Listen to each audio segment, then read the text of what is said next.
Yo, yo, yo. Hey, man, this is your boy at DFS Mastermind underscore over on Twitter. Feel free to go give me a follow. Thank you in advance. I appreciate it. And also, thank you for clicking on part 2 of the 3-part series, Becoming a Better DFS Player. Today, we are going to be talking about building better lineups. Part 1, my first video, I talked about bankroll management and how I feel like you need to identify what type of DFS player you are. You need to know what games you're good at. You need to stick on your schedule, stay on time, play the same games every night.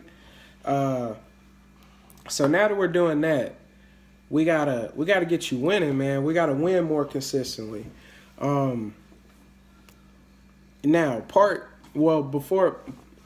Before I hop into the meat and potatoes of why we're here, I need to say one thing, which is there is no substitute for hard work, man.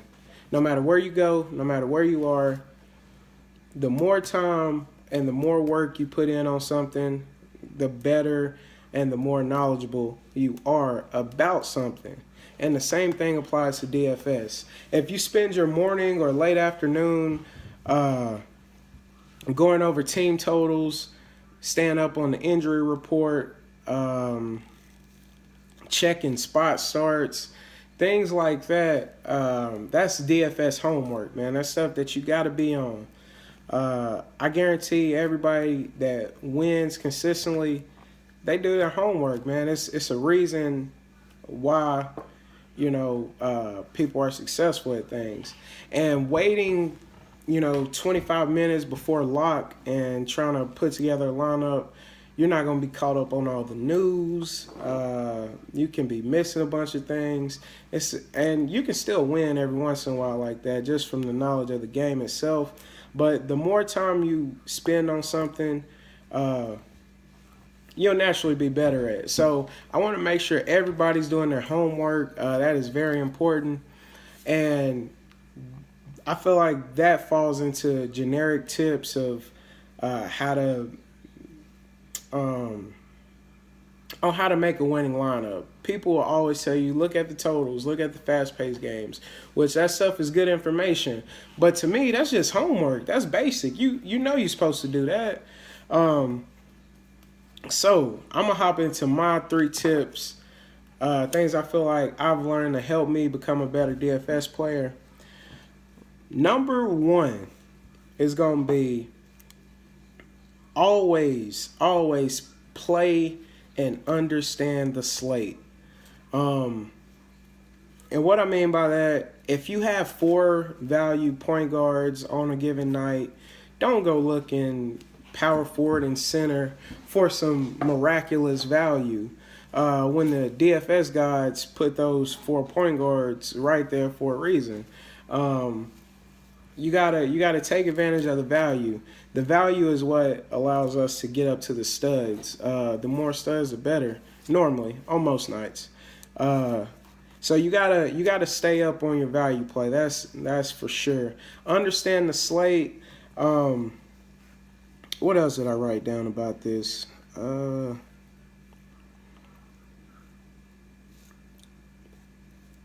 Shit, I guess that's it. Oh, that shit popped up. I guess that's it. Just understand the slate, man. And I could give a ton of examples on just playing the slate. If you see James Harden is the only good shooting guard and the rest is butt cheeks, man, you probably want to spend some of your stud money on James Harden for security at the position. You don't want to go, especially if you play on FanDuel, you don't want to go searching for 2 sorry shooting guards. So you just gotta understand the slate and understand value when you see it. Don't pass up on a free square, man. Like those are big reasons why people are successful. Part 2, this goes for picking a player.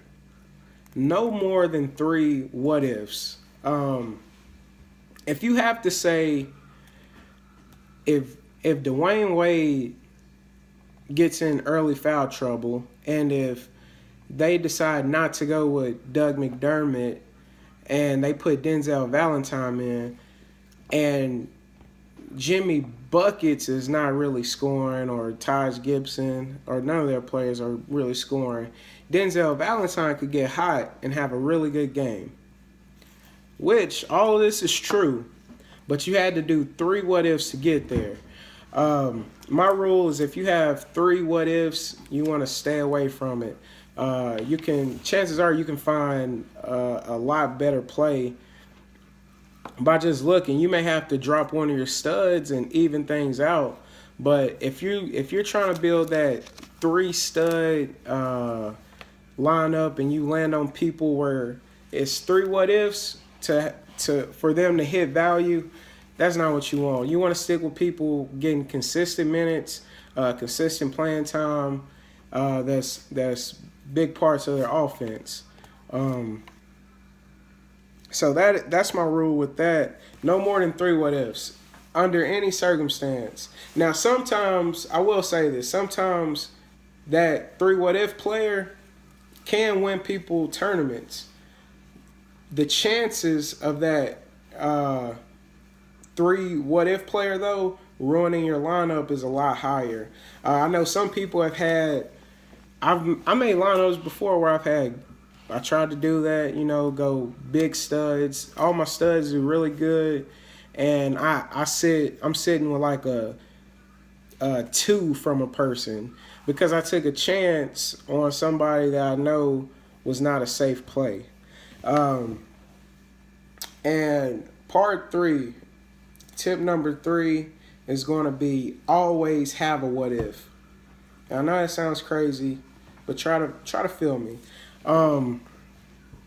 You always want to have correlation to a certain extent. Now, on these huge slates, it's a lot of pieces out there. You can pick and pull from a lot of different places, but I always like to bet on games in particular. It makes me feel safer about my lineup. The chances of my guess being right on a particular game or a situation will be a lot more likely than having a player over here that I need to do this, a player over here I need to do this, player over here I need to do this. I'd rather have some correlation, double up, so if I hit on the Boston and Dallas game and I had Isaiah Thomas and Harrison Barnes, that'll be good. If I think it's going to be a shootout, or what if it's a shootout, those things can pay off in a big way rather than one guy over here that may have been in a good situation, they end up getting blown out, they don't play. That's one thing that I've done that it's a big deal, man. It helped me a lot. Made me feel a lot more comfortable about my lineups. At the end of the day, when I'm looking at them, reviewing them, I'm like, man, I just need the Hawks. I just need the Hawks to have a good game. If I got a couple big pieces from the offense, if I got Millsap and say Hardaway, I'm like, if the Hawks are down and it's an 8-point game, I'm loving that, man. That's a good situation. It's correlation. What else?